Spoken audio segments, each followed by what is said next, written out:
Good evening and welcome to another video. Today is Thursday the 21st of July 2016, and in tonight's video I'm going to look ahead and preview day number 7 of the 2016 PDC BetVictor World Matchplay, which is currently taking place in the Winter Gardens in Blackpool, live on Sky Sports. Now day 7 sees the conclusion of the quarter-final stage, where we see the last two quarter-final matches take place.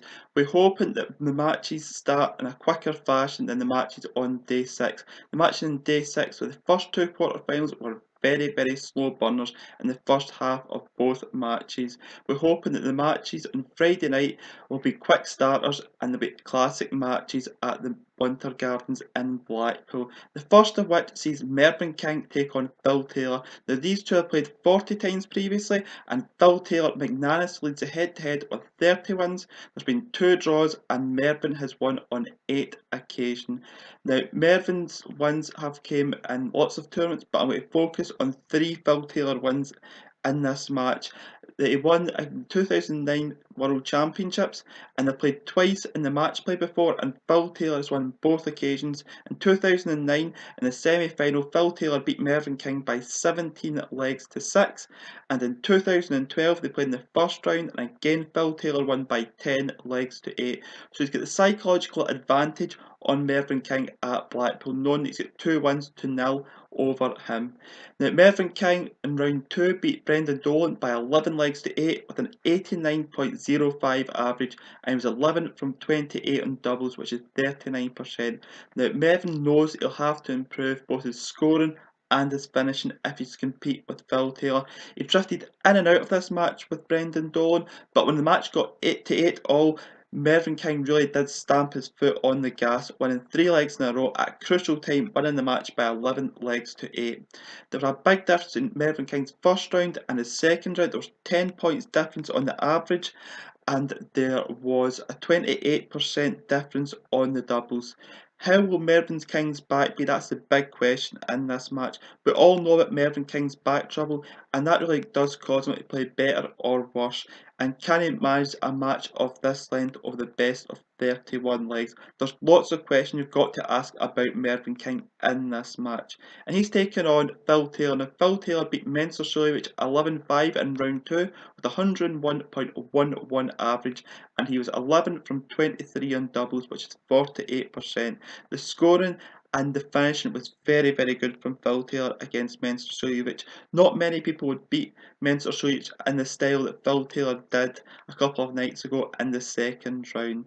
In each mini session, he won the first mini session by 3 legs to 2, then 4-1, and then 3-2, and then he won the last mini session by 1 leg to 0. He improved in all aspects from his game from the first round. He improved his average by 3 points and his double percentage by 14%. This is typical Phil Taylor, improving as the competition gets on. He knows how to win on this Winter Garden stage at Blackpool, having done so 15 times previously. There's a little bit of needle in this match in the past, but we've got to delve a long way back. In March 2009, the Premier League in Newcastle, Mervyn King did throw a dart over Phil Taylor. There was a little bit of controversy for the rest of the 2009 Premier League when the two played later in the competition.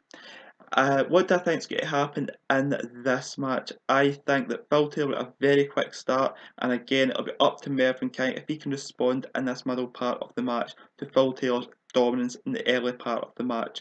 I think this match will be a very close game, and I think this match could go into an extra time period. I think that Phil Taylor's going to win this match by 17 legs to 15 over Mervyn King.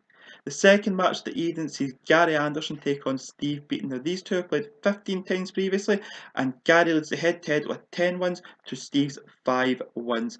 Now Gary's won both televised meetings between these two in the Grand Slam group stage in 2009 and in the match play first round last year.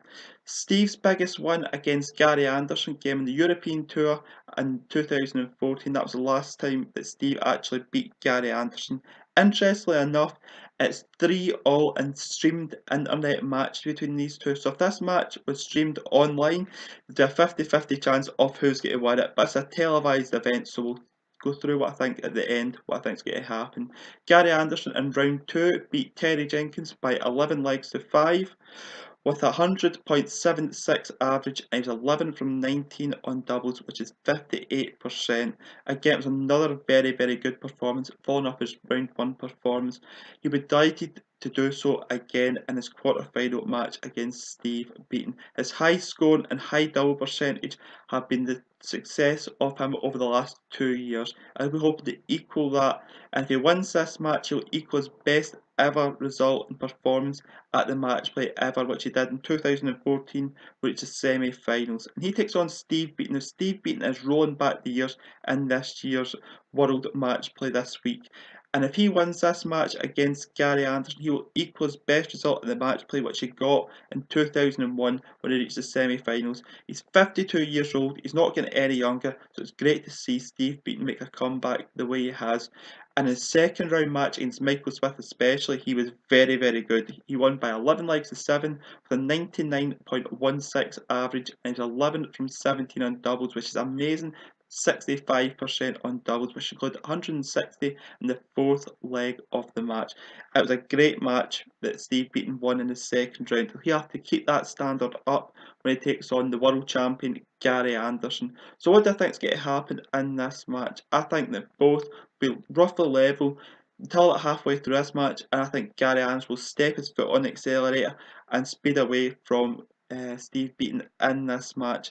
And I think Gary Anderson is going to win this match by 16 legs to 11 over Steve Beaton. So with that, that's the end of this video. Thank you for taking time to watch this video. If you want to leave any feedback on this video, you can do so via my comment section on my YouTube channel, via my Twitter, or via the Tungsten Tackle Facebook, via their own website, and via their Facebook. And until tomorrow at preview day 8, which will be the semi-finals of the 2016 PDC BetVictor World Matchplay, I will see you then. Goodbye.